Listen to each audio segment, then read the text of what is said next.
Jayaprakash power ventures या short में कहें तो जेपी पावर ने पिछले एक साल में 200% का रिटर्न दिया है, लेकिन उसके बाद भी कंपनी का शेयर प्राइस अभी तक 20 रुपए से भी कम है और इसी वजह से इसे एक पेनी स्टॉक की तरह ट्रीट किया जाता है। जबकि जेपी पावर की मार्केट कैपिटल अभी 12,500 करोड़ रुपए है, जो कि बालाजी एमाइंस, एक्जो नोबल और टेनलार प्लेटफॉर्म जैसी कंपनी से भी ज्यादा है। तो एक्चुअल में हम इसे एक पेनी स्टॉक तो नहीं कह सकते। हालांकि कोरोना के टाइम पर जेपी पावर का शेयर प्राइस 1 रुपए से भी कम की प्राइस पर ट्रेड कर रहा था, लेकिन फिर कंपनी में ऐसे क्या चेंजेस हुए कि अभी इसकी शेयर प्राइस 20 रुपए के आसपास है। और क्या वाकई में पुरानी सारी प्रॉब्लम्स खत्म हो चुकी हैं और हमें आगे भी इतनी ही रैपिड ग्रोथ देखने को मिल सकती है? इन्हीं सब के बारे में आज के इस वीडियो में हम डिटेल में बात करने वाले हैं, तो पूरी जानकारी के लिए आप इस वीडियो के अंत तक बने रहें। अब सबसे पहले तो अगर मैं आपको जेपी पावर के बिजनेस के बारे में थोड़ा बताऊं तो ये जेपी ग्रुप की एक कंपनी है जो कि इलेक्ट्रिसिटी जनरेट करने के साथ साथ सीमेंट ग्राइंडिंग और कोल माइनिंग के बिजनेस में है। इलेक्ट्रिसिटी जनरेट करने के लिए इनके पास एक हाइड्रो इलेक्ट्रिक और 2 थर्मल पावर प्लांट हैं, जिनकी टोटल कैपेसिटी 2220 मेगावाट है और इनकी टोटल रेवेन्यू में पावर सेगमेंट का कंट्रीब्यूशन ऑलमोस्ट 80% है। अब देखिए, ये तो मैं आपको पहले बता चुका हूं कि जेपी पावर ने पिछले एक साल में ही 200% का रिटर्न दिया है, लेकिन अगर हम थोड़ी लार्जर पिक्चर की बात करें तो इसका ऑल टाइम हाई 137 रुपीज है, जो कि जनवरी 2008 में बना था और उसके बाद से इसने 2020 के कोविड क्रैश में 35 पैसे का लोएस्ट लेवल टच किया है। यानी एक तरफ तो जेपी पावर का शेयर प्राइस अभी भी अपने ऑल टाइम हाई से 85% नीचे है और दूसरी तरफ इसने कोरोना के बाद से ही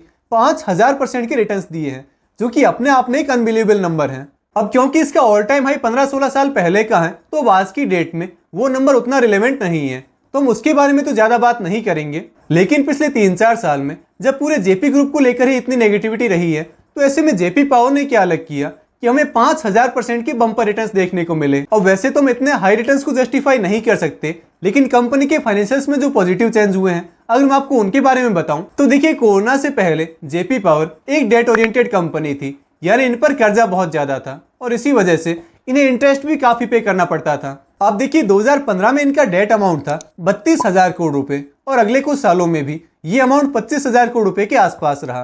तो इस टाइम पीरियड में जितना इनका ऑपरेटिंग प्रॉफिट हुआ करता था, उससे भी ज्यादा ये इंटरेस्ट पे करते थे और फिर टैक्स वगैरह ये सब मिला के अल्टीमेटली कंपनी नेट प्रॉफिट की बजाय नेट लॉस में होती थी। हालांकि अपनी ऑपरेटिंग एक्टिविटीज से तो ये कंपनी तब भी प्रॉफिट में थी, यानी ये अपने कोर बिजनेस से तो प्रॉफिट अर्न कर रहे थे, लेकिन ज्यादा इंटरेस्ट अमाउंट की वजह से सब गुड़ गोबर हो जाता था। लेकिन फिर 2019 से 2020 के बीच में इन्होंने अपनी ऑलमोस्ट 50% एसेट सेल कर दी और उससे 17,000 करोड़ रुपए के लोन का रिपेमेंट किया, जिसका इम्पैक्ट ये हुआ कि इनकी इंटरेस्ट कॉस्ट सीधा 75% कम हो गई और अब ये कंपनी लॉस से प्रॉफिट में कन्वर्ट हो चुकी है। अब हम वीडियो में आगे बात करें उससे पहले आज मैं आपको एक एप्लीकेशन के बारे में बताने वाला हूं, जिसके बारे में हमने लास्ट वीक भी बात की थी।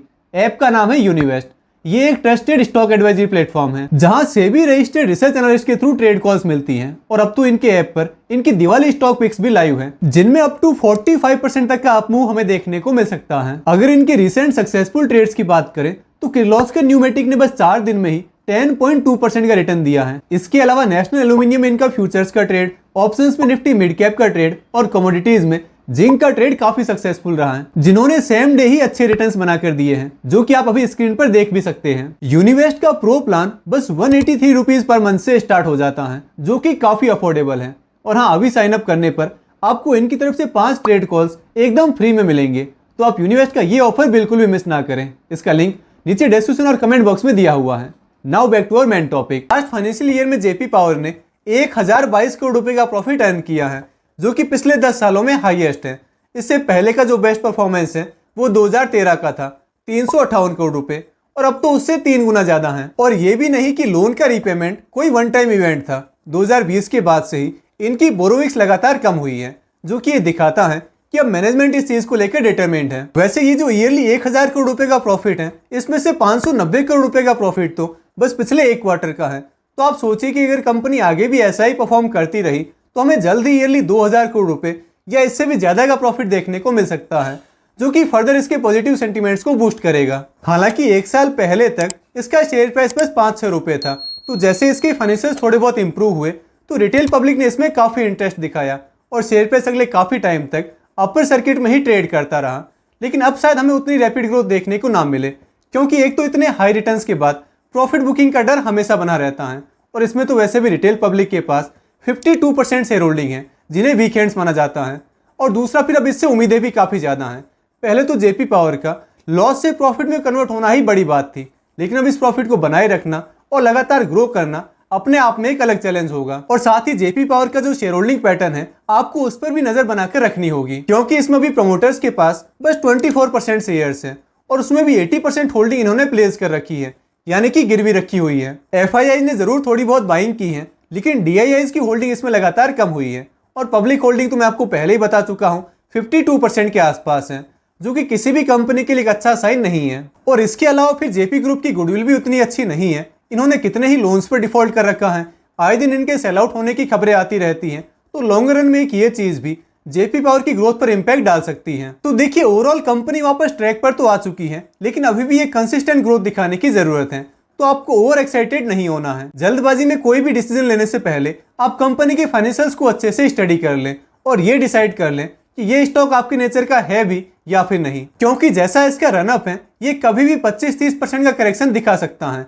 तो तब रिग्रेट करने से अच्छा है आप अभी इसके प्लस माइनस को अच्छे से समझकर ज्यादा कन्विक्शन के साथ कोई डिसीजन लें। तो दोस्तों, अगर आपको ये वीडियो पसंद आया है तो इस वीडियो को लाइक और चैनल को सब्सक्राइब जरूर कर दें। और हाँ, मेरे टेलीग्राम चैनल का लिंक, मेरे व्हाट्सएप नंबर और अपस्टॉक में नया डीमैट अकाउंट ओपन करने का लिंक, ये सब आपको नीचे डिस्क्रिप्शन बॉक्स में मिल जाएगा। हमारी फिर मुलाकात होगी अगले वीडियो में, तब तक के लिए गुड बाय।